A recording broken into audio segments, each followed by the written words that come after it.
Hi, I'm Serena, and I did my historical presentation on Reverend Charles Brace. During this presentation, I will be talking about Charles's history, how he developed a passion for the cause. I will discuss his strengths and how they can help social workers today. I will show a timeline of his contributions, as well as the contributions that were also being made around that same time. I will show how his cause is so relevant today through the Orphan Trains and the Children's Aid Society, and then I will ask my questions to him. Charles was born in New England. His family was very well connected in the community, but they were not rich. He was homeschooled up until 1842, and then he went to Yale, and that's where he graduated from. After his graduation, he was ordained as a congregational minister in 1849. And then after he was ordained, he went to Europe, where he traveled with friends, and they learned about correctional and philanthropic institutions.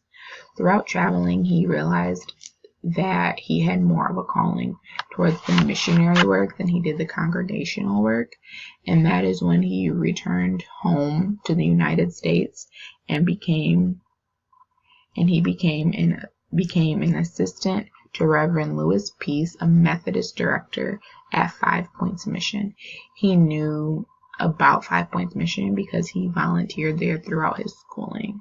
While he was in the United States, he came up with a column in the New York Times, and I will go over that more in detail in the next slide or two.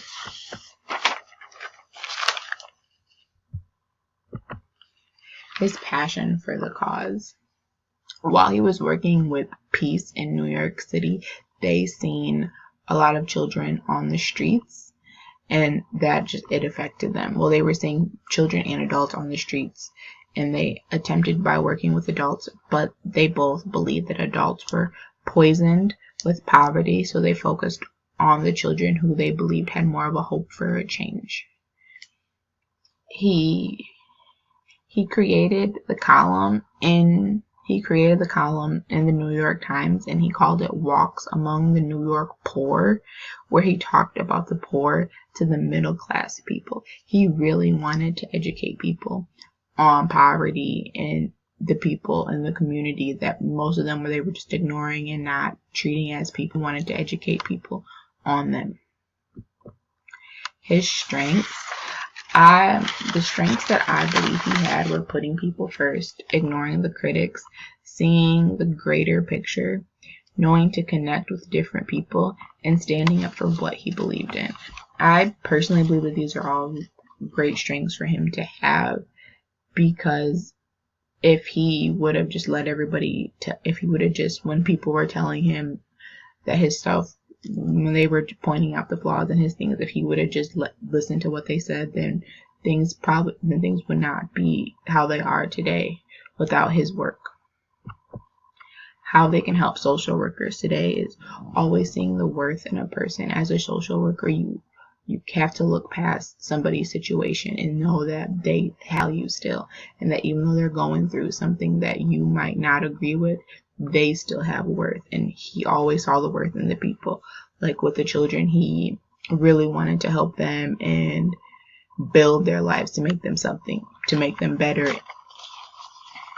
Not allowing your own beliefs to affect someone else. You're always going to come across people that you don't agree with what they believe in, or that you believe they should be doing something differently, but you can never let those beliefs affect how you treat somebody else. You always have to put your own things aside and help somebody, because you have to respect that their beliefs are different than yours. What you're doing now is going to affect someone else. The choices that we're making right now are going to affect someone.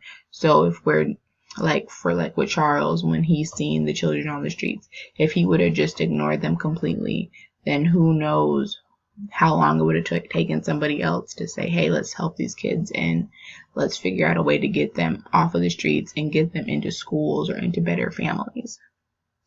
Understanding the importance of making connections. It's very important to make connections with various people, because you never know who could help you.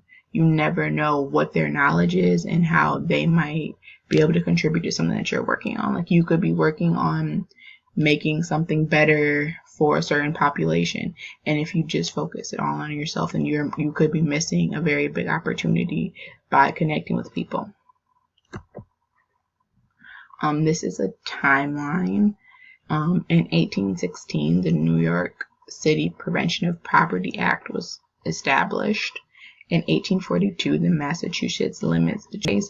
They limited the work days so that the children had to work 10 hours a day, which in 1851, Charles traveled to Europe. Charles traveled to Europe because he wanted to learn more about what their social welfare experiments were, and he wanted to bring that knowledge back to the United States. He wanted to see how far that they have progressed and figure out a gap in how he could take what he learned there and bring it here to help progress us. In 1853, the creation of the Children's Aid Society. In 1854, the first orphan train went to Michigan. In 1917, Minnesota passed a law about adoption, and this law just said that there had to be more of an investigation into the children that were being adopted and the families that were doing the adopting. In 1929, the last orphan train arrived in Texas. The Children's Aid Society was founded by Brace and a group of social reformers in 1853. When Charles was 26, he was chosen to be chief, and that is a position that he kept until he died. Some of the offer back then were lodging homes, fresh air programs, and industrial schools. The Children's Aid Society supported an estimate of 30,000 poor and orphan children. In 1870, some societies had began to board children in family homes instead of sending them west.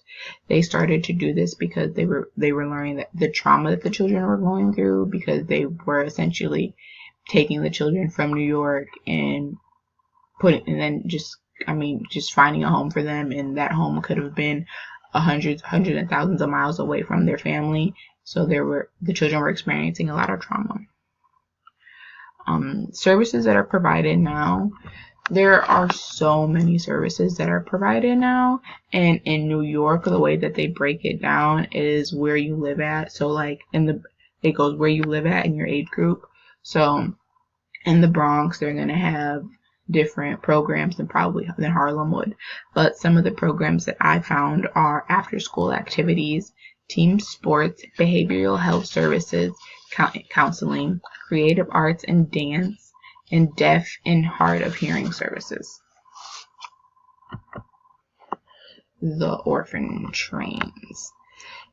These were started because he wanted to give the children a different life. He wanted to find a way to better their lives, so that they could be educated better, and just so that they could have more of a wholesome life. He believed that the best fit for a child was living with a Christian farmer. He wanted to transform these children into self-reliant members of society, and he would do that by providing them with education and a wholesome family atmosphere. He believed that if the family atmosphere played a very large part on how the children grew up and the person they would become to be, and the relationships that they formed with people. He knew that a negative environment could have long-term negative effects on a child, and he wanted to prevent that as much as he could from happening. He believed that if nothing was done about the children on the street, then it would create a very serious crime problem. The placing out program is a part of the orphan trains that he's very well known for. They took 46 boys and by a train to Michigan. And while they were in Michigan, they were taken in front of a town in a local church, and they were expressed their need for a home. Within a week, all of the boys had found a home. And this is a movement that had went on for 75 years, and it gave more than 100,000 children homes. The last train left and arrived in Texas in 1929. This was the last train because towards the end, a lot of controversy had started. There was the problem. There was the biggest issue that they were separating these children from their families and sending them hundreds of miles away. They weren't really focusing on keeping the kids with their families and trying to figure out how to help the family. They just took the kids and found a better home for them.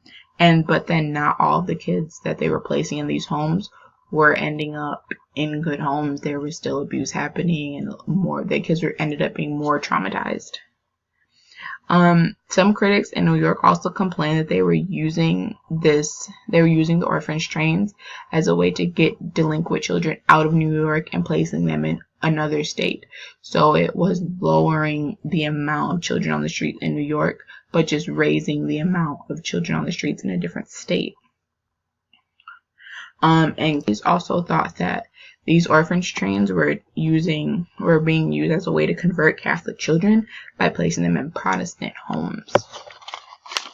All of these allegations, Charles denied, and he fought them, but ultimately it ended. The orphanage trains ended. Questions that I would ask Brace. Charles, can you describe a moment when you realized how important it was to help the children in poverty? Charles and Reverend Lewis both decided that they believed that it was more important to help the children than the adults. And I just want to know, what led them to believe that? Why did they think that the adults didn't have as much hope for change as the children did? Was there ever a moment when you wanted to give up?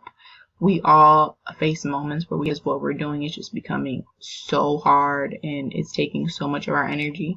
And I just want to know the moment that was almost his breaking point.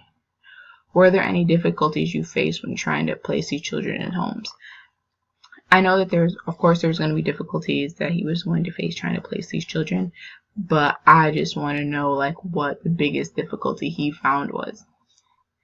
I also throughout my research, I did find out that he didn't have any formal contracts, formal adoption contracts with the people, so that if it wasn't a right fit, that the children could just come back and they could find another place for the child to stay. If there was one thing you could do differently, what would it be and why? I think as we all go through life, there's always something that when we look back on it, we go, dang, that's something that I really wish I could have done differently, and this is how I would have done it. And I just want to know what his moment was, because we never know what, if he chose to do one thing differently, how it would have affected us today. And that is the end of my PowerPoint.